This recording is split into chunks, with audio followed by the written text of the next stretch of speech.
Selamat pagi anak-anak. Pagi, Pak. Apa kabar kalian? Baik. Sebelum kita mulai pelajaran kita pagi hari ini, uh, kita akan mengawalinya dengan doa. Langsung saja berdoa mulai. Berdoa selesai. Tapi sebelum masuk ke pelajaran pada pagi hari ini, terlebih dahulu Bapak akan mengabsen kehadiran kalian semua. Apakah kalian semua hari ini genap? Hadir semua, Pak. Oke. Baik, pertemuan kita pada pagi hari ini yaitu tentang perkembangan paham-paham baru dan munculnya pergerakan nasional Indonesia.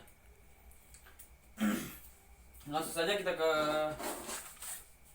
materi kita pagi hari ini.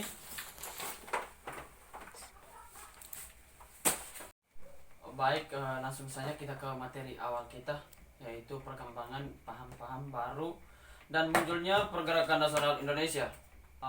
Yang pertama kita harus mengetahui paham yang baru muncul, yaitu lahirnya pergerakan nasional Indonesia. Yang pertama, organisasi Budi Utomo, itu yang berkembang pada tahun 1906 di Yogyakarta. Organisasi ini didirikan oleh Wahidin yang mempunyai gagasan untuk mendirikan studi funds atau dana pelajar. Dana pelajar ini digunakan untuk membiayai pemuda bumi putra yang pandai tetapi miskin agar terus sekolah ke jenjang yang lebih tinggi.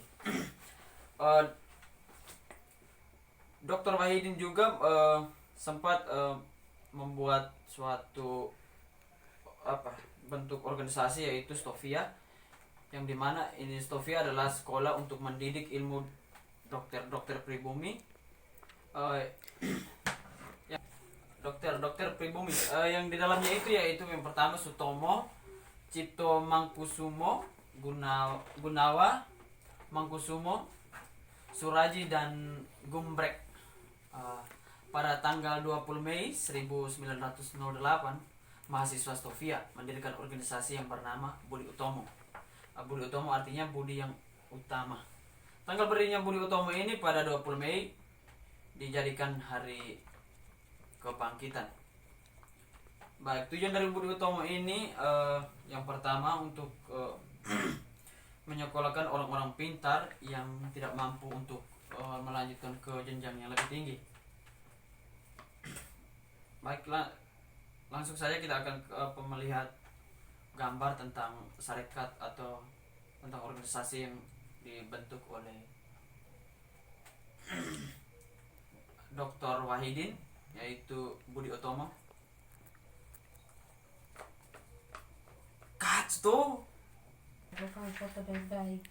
Ini adalah gambar pendirinya organisasi Budi Utomo, yang itu didirikan oleh Wahidin pada tahun 1908. Di sini juga pemimpin dari Wahidin ini mendirikan syarikat yang baru, yaitu yang bernama Stovia, yang kemudian diorganisasikan Budi Utomo.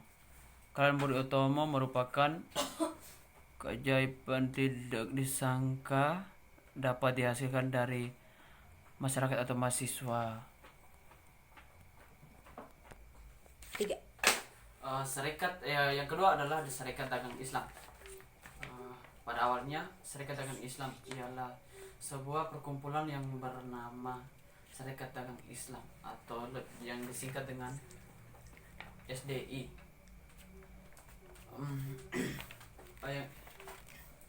Terbentuknya SDI ini karena revolusi Cina yang dipelopori oleh Dr. Sun Yat-sen pada tanggal 10 Oktober 1911 telah berpengaruh terhadap orang Cina perantau di Indonesia. Kedudukan mereka di bidang ekonomi sangat kuat. Mereka menguasai penjualan bahan-bahan batik. Pada tahun 1911 para pedagang batik Solo di bawah pimpinan Haji Samarudin mendirikan Serikat Dagang Islam. Tujuan didirikan Serikat Dagang Islam ini yang pertama itu untuk memajukan perdagangan, yang kedua melawan monopoli perdagangan Tionghoa, Dan yang ketiga, memajukan agama Islam. Serikat Dagang Islam ini mengalami kemajuan pesat karena bersifat nasionalis, religius, dan ekonomis. Nah, tujuan dari Serikat Dagang Islam ini untuk mengantisipasi persaingan di bidang ekonomi, agama. Kita lihat ke gambar atau peta konsepnya. Baik, pada gambar pertama tentunya kita akan melihat itu gambar yang pertama itu pendirinya Serikat Dagang Islam, yaitu Bapak Haji Samahudi. 3 tahun berdirinya Budi Utomo di Surakarta didirikan Serikat Dagang Islam. Dan yang kedua itu, gambar kedua itu Meeting of the Serikat Islam atau disingkat dengan SI. Yang ketiga itu Indische Partij, partai politik pertama Hindia Belanda yang didirikan pada tanggal 25 Desember 1912. Didirikan oleh 3 serangka, yaitu EVE, Dowes Steker, dan Cipto Mangkusumo dan Ki Hajar Dewantara. Tujuan ini didirikan Indische Partij ini yang pertama itu untuk mempersatukan bangsa Indonesia untuk mencapai kemerdekaan dan menyebarluaskan tujuan melalui surat kabar. Pada bulan Maret 1913, pemerintah Hindia Belanda melarang kegiatan Indische Partij. Pada bulan Agustus tahun yang sama, para pemimpin Indische Partij dijatuhkan hukuman pengasingan. Indische Partij ini tujuannya itu untuk mempersatukan bangsa Indonesia untuk mencapai kemerdekaan. Maka dari itu Belanda melarang kegiatan Indische Partij karena kegiatan ini menurut Belanda yaitu akan membawa dampak yang besar, yaitu memerdekakan bangsa Indonesia. Langsung saja kita akan melihat gambar yang ketiga tentang Indische Partij. Gambar yang ketiga ini adalah Indische Partij. Ini gambar ini berasal dari Jawa ya, yang dimana ada wayang. Indische Partij ini juga didirikan oleh 3 serangka, yaitu Dowes Steker, Cipto Mangkusumo, dan Ki Hajar Dewantara. Ya. Yang terakhir yaitu Partai Nasional Indonesia atau yang disingkat dengan PNI. PNI ini didirikan pada tanggal 4 Juli 1927. Para pengurus Agreement Study Club atau kelompok pelajar umum. Yang ini didirikan di Bandung. Didirikan PNI ini untuk perkumpulan baru yang bernama Serikat Nasional Indonesia.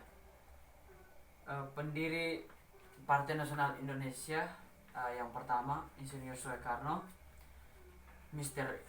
Iskak Cokro Hadisuryo, Mr. Budiarto, Mr. Ali Sustrowijoyo, Mr. Sunario, dan Insinyur Anwari. Perkumpulan ini kemudian berganti nama menjadi Partai Nasional Indonesia. Langsung saja kita akan melihat gambar yang keempat, yaitu Partai Nasional Indonesia. Baik, gambar yang pertama ini adalah Soekarno sebagai pendiri Partai Nasional Indonesia dengan berlogo banteng.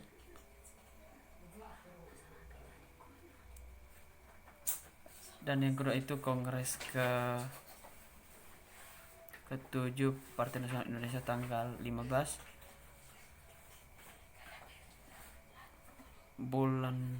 tanggal 15 di Bandung. Ini adalah Kongres ke-7 Partai Nasional Indonesia. Baik, pelajaran kita pada pagi hari ini cukup sampai di sini. Eh, kita akan melanjutkan pelajaran untuk pertemuan berikutnya dan akan dikasihkan tugas. Nah, sebelum kita mengakhiri pelajaran kita pagi-pagi ini, kita menutupnya dengan doa. Berdoa mulai. Berdoa selesai. Selamat pagi untuk kita semua. Selamat pagi, Pak. Sudah tahu.